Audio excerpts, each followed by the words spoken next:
Olá, comunidade Meu Eu, Minha Voz. Hoje eu trouxe aqui um trabalho espetacular para dividir com você. É para coroar aí esse nosso assunto dos últimos domingos sobre o encontro com a própria voz. Eu, Raquel Nunes, bióloga, cantora, pesquisadora vocal, já abordei com vocês vários aspectos aí que envolvem, né, a questão da descoberta vocal, desde fatores mesmo de ajustes biomecânicos, a facilidades aí com a parte de acústica, os registros, entre outras particularidades aí anatômicas e fisiológicas e até mesmo hormonais.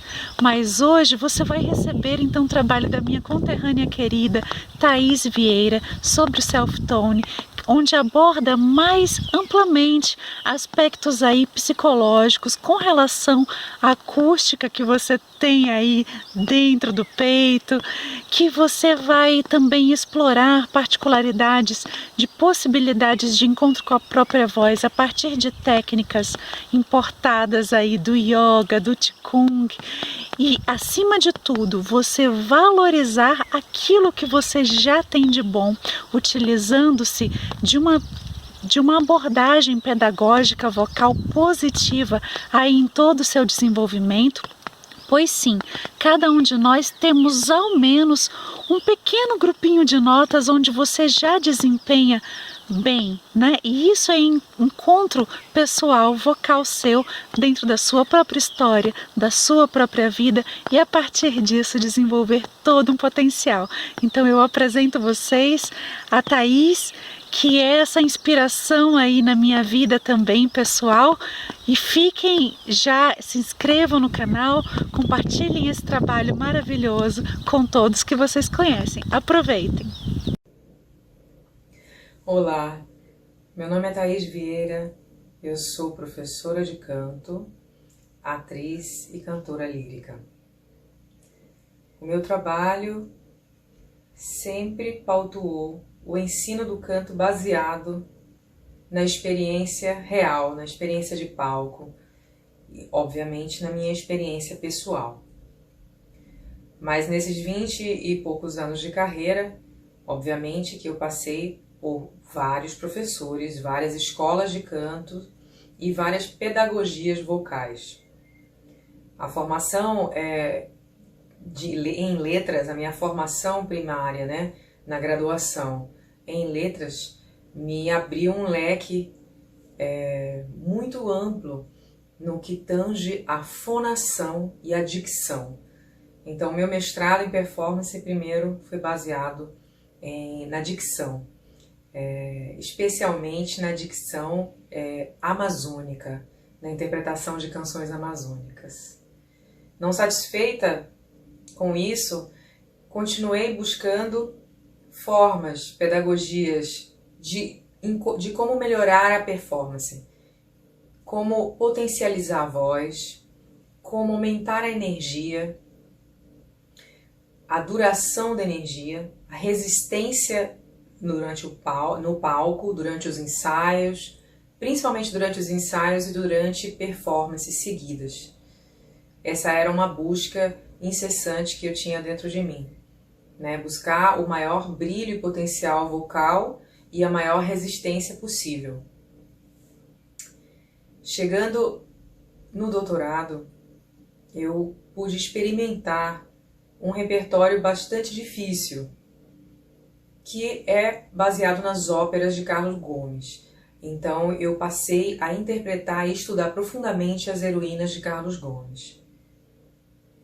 Nesse ínterim, durante essa pesquisa, eu comecei a perceber que existiam diversas vocalidades, que talvez um ser humano único não seria capaz de contemplar. Mas, com esse meu desafio de conseguir entender e interpretar profundamente algumas heroínas, né, 7 heroínas das óperas de Carlos Gomes, eu comecei a fazer um mergulho dentro da minha voz.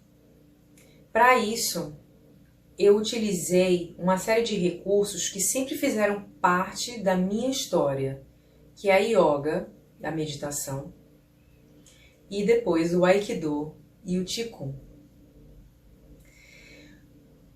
Cada vez mais me aprofundando nos pranayamas da yoga, nos bandhas e nos kriyas da yoga, cada vez me aprofundando mais na movimentação em cima do tatame que o Aikido nos proporciona, nesse alinhamento e no equilíbrio que o Aikido também nos proporciona, e nessa troca energética, nessa alquimia interna que o Qigong também traz, eu comecei a observar que eu tinha uma voz essencial, uma voz, na verdade, uma nota ou um grupo de notas que era o fingerprint da minha voz, que era a minha marca registrada.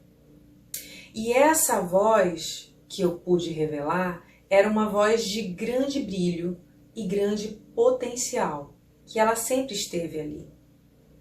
Só que durante todos os anos de carreira, da minha carreira e dos meus estudos, porque começaram juntos, no mesmo momento em que eu comecei a estudar ópera, eu comecei a cantar. Em poucos meses estudando ópera, eu já comecei a cantar.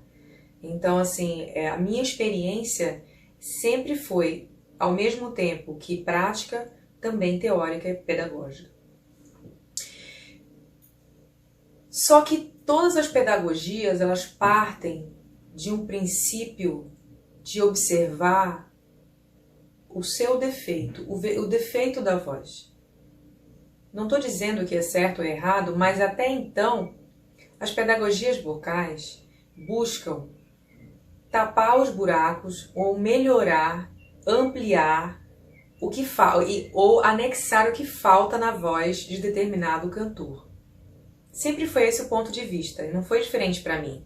Eu queria agudos mais potentes, graves mais pronunciados também, e queria uma equalização, uma igualdade vocal nos meus registros, obviamente. Então, essa equalização e essa busca de sanar os defeitos era o mote anterior.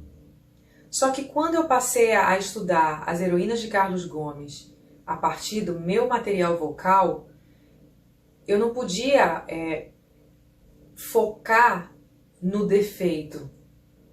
Eu tinha que focar no que era mais perfeito e no efeito que isso pudesse causar. A partir daí eu mudei o olhar para minha voz. Eu passei a buscar e a trabalhar focada no meu self-tone, que é aquela nota essencial, aquela nota mais poderosa, mais brilhante e mais confortável de emitir de toda a minha tessitura vocal, de todo o meu range que fala em inglês, né? E essa nota, ela me trouxe memórias de quando eu perdi essa nota, por abalos emocionais, por questões também físicas, patologias vocais. Eu comecei a fazer uma análise nesses meus 20 anos como cantora. E eu percebi que essa nota, que era o Sol 4, ela, por vez ou outra, ela era um termômetro. Ela mostrava quando eu estava abalada emocionalmente ou quando eu estava doente, realmente, fisicamente. Mas era uma nota que, assim, eu acordava de manhã e dormia com ela. É uma nota que não podia ter dificuldades a ser emitida, e não tinha. Então, baseada nessa nota, eu comecei a reconstruir a minha voz para cada heroína. Nessa mesma época, eu tive a oportunidade de trabalhar, de fazer audições para um grande musical, O Fantasma da Ópera, de Andrew Lloyd Webber. Acho que vocês devem conhecer. Esse musical, ele voltou para o Brasil após 13 anos de ter sido estreado aqui no Brasil.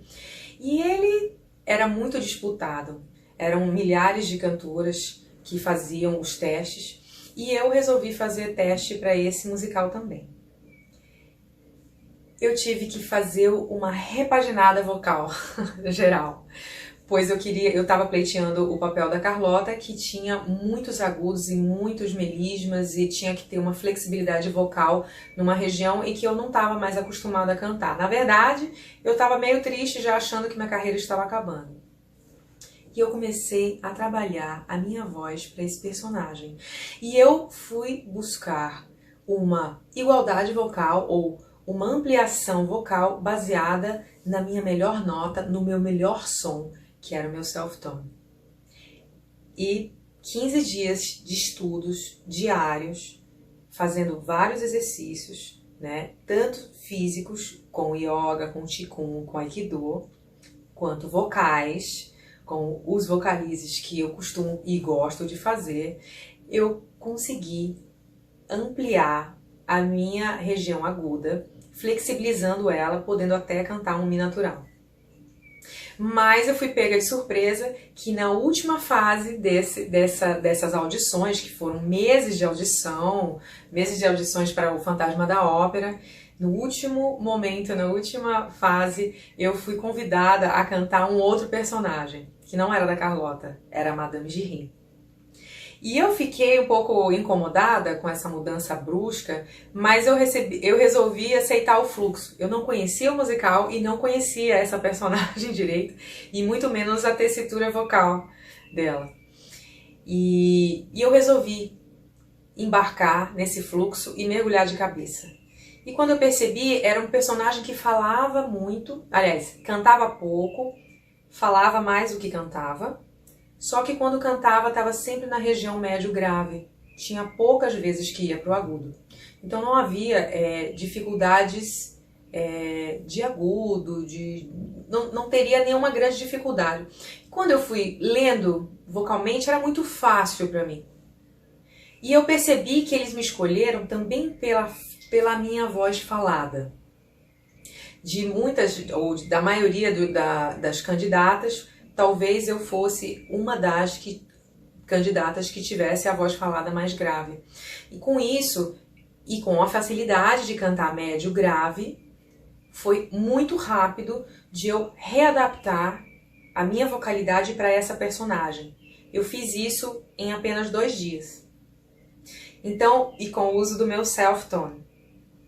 Essa personagem, aliás, se tornou minha querida, porque ela foi um grande exercício para mim durante 2 anos.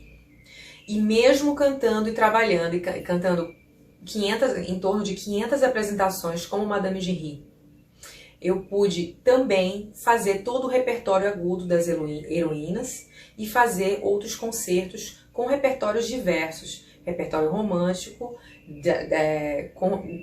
para soprano agudo, com flexibilidade como eu. Aliás, essa é uma outra discussão que eu coloco em voga, que é o que é soprano, mezzo-soprano, contralto, essa classificação vocal ou FAR, né, que foi criada pelos alemães apenas por uma questão contratual. Só que a gente se arraigou a ela e se apegou a ela de uma forma que a gente procura encaixar a nossa voz e a voz dos nossos alunos dentro de um quadradinho desses FAR. E eu coloco essa questão também para se pensar. Porque muitas vezes a gente tem uma voz que ela tem um timbre que lembra tal personagem. Mas o nosso temperamento é diverso. E nossa bagagem também de história e bagagem de teatro e bagagem emocional também podem ajudar a temperar essa voz para outros personagens. Essa é uma outra discussão.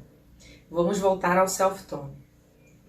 Toda essa minha pesquisa que se baseou na minha experiência foi muito importante para descobrir que cada pessoa tem uma voz única e que nenhuma voz é feia ou não está pronta. Toda voz é bela e toda voz está perfeita para um determinado repertório. Tanto para cantores quanto para falantes, declamadores, atores, apresentadores ou qualquer pessoa que precise utilizar do discurso para a sua comunicação, o seu trabalho. Eu passei a dar aulas não só para cantores de ópera ou cantores de musicais, como eu sempre dei, como também para youtubers, influenciadores, palestrantes em geral, comunicadores. O que eu percebi? Muitos dos palestrantes e comunicadores não têm conhecimento da própria voz, não fazem aula de canto. A aula de canto é muito importante. Ela pode te ajudar a desenvolver e a reconhecer uma série de ferramentas que a tua própria voz te proporciona. Eu realmente incentivo que todos os comunicadores possam ter aulas de canto. Mas na ausência de aula de canto, eu recomendo que você procure um professor que te auxilie a reconhecer a sua voz e revelar o seu self-tone e a região do self-tone. Por quê? Quando você tem o domínio, ou pelo menos você tem o conhecimento, o reconhecimento das cores, da paleta de cores que tem a sua voz, você consegue melhorar a sua comunicação. Às vezes até atingir mais profundamente o seu público. Se você consegue identificar o seu self-tone e você consegue ter um mínimo de conhecimento musical na mudança de tons, de semitons para baixo, semitons para cima, semitons para o grave, ou semitons para o agudo, você consegue também utilizar essa paleta de cores no texto, na informação que você quer transmitir. Na música, os cantores naturalmente fazem isso, nós fazemos isso porque a música ela tem uma gradação, ela tem uma melodia e tem um ritmo, né? Ela já se apresenta com melodia e ritmo pra gente. Mas como comunicadores, falantes e palestrantes, youtubers, influenciadores, a gente não sabe muito para onde ir, né? A gente tem que se basear naquele texto, naquela informação que você quer transmitir, partindo da interpretação daquela informação e baseado no público que você quer atingir, você consegue fazer, né, utilizando o seu self-tone e temperando, talvez, com a paleta de cores e as emoções que você precisa, você consegue transmitir uma informação de uma maneira mais potente, mais adequada e que possa emocionar ou comunicar melhor e atingir melhor o seu público em questão. A descoberta do self-tone para mim foi realmente uma mudança de dimensão. Porque para você chegar nesse self-tone, no seu self-tone, o que eu proponho é uma série de exercícios que vão te ajudar a te ouvir melhor. Então a grande questão do self-tone é que na hora que você inicia o processo de interiorização, que pode ser através da sua meditação, da meditação que você já está acostumado, que pode ser através dos seus exercícios de Hatha Yoga ou de Yoga que você está acostumado, mas que também pode ser através de alguma prática de interiorização que você já faça. Isso já te proporciona a um silenciar, provavelmente de milhares de pensamentos. Você precisa silenciar esses pensamentos e ativar o teu ouvido interno. A partir daí, quando você ativa o seu ouvido interno, é você que vai dizer para ti, é você que vai confirmar qual é a tua melhor voz, qual é o tom do seu corpo, da sua alma, qual é o seu self-tone. Então, ao contrário de todas as pedagogias vocais, de todo o ensino de canto que vem desde Garcia, um pouco antes, em que o professor determina qual é a sua melhor voz, em que o professor aponta o que está certo e errado, em que o professor acaba dizendo, te incentivando ou te desestimulando, a partir do self-tone, há um shift, é uma mudança. A minha tese é que só você mesmo é que pode determinar qual é o seu self-tone.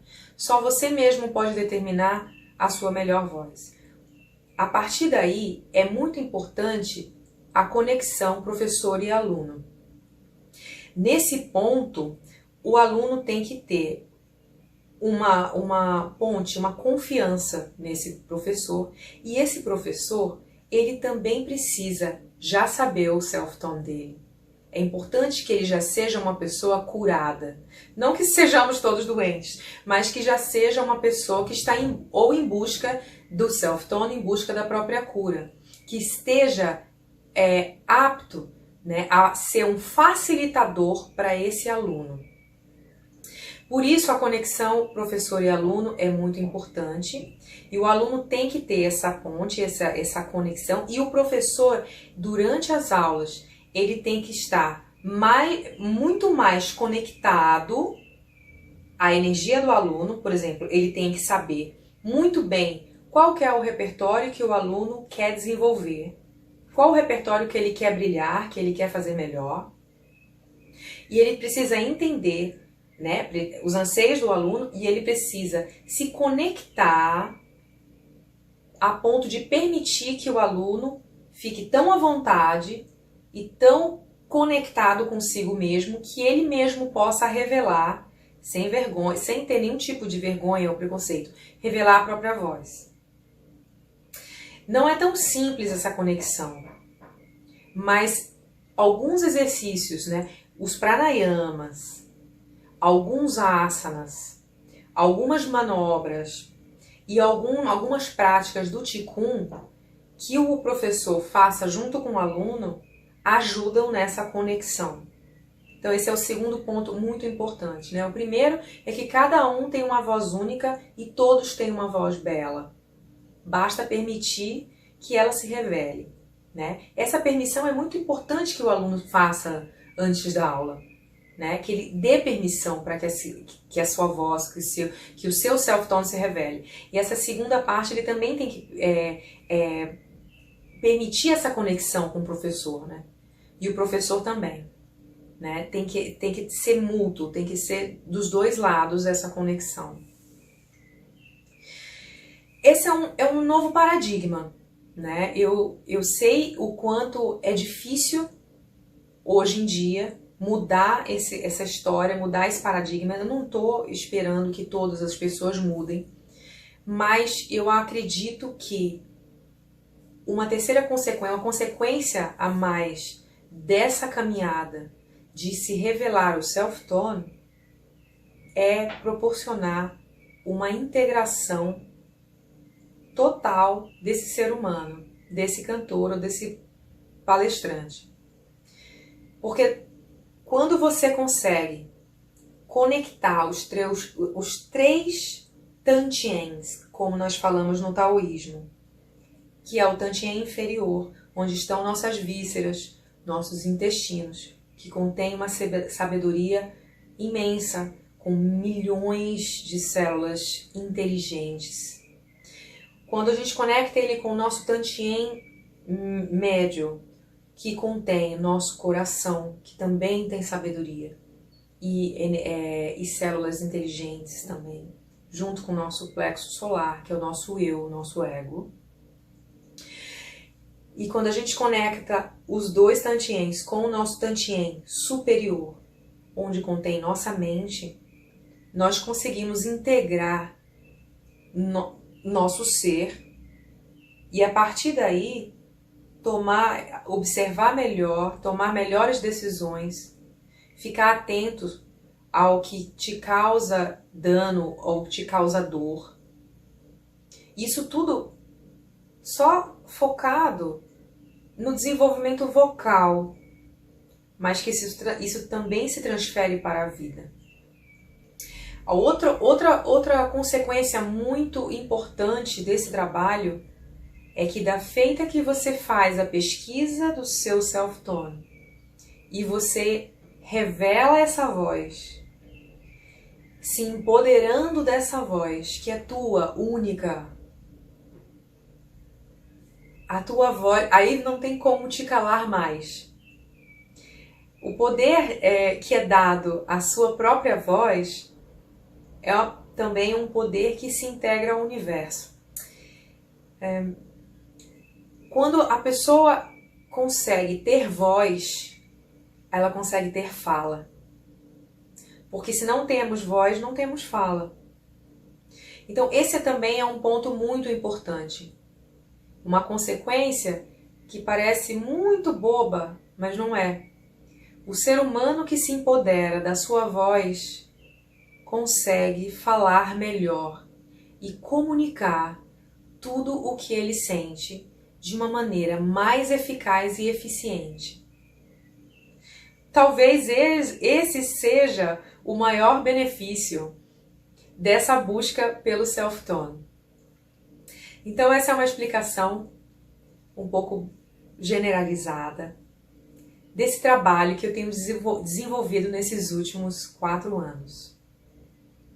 Eu espero que vocês possam também ter curiosidade de reconhecer o seu self-tone, o próprio self-tone, de ouvi-lo e de dar fala e dar voz a ele. Muito obrigada pela oportunidade. Namastê.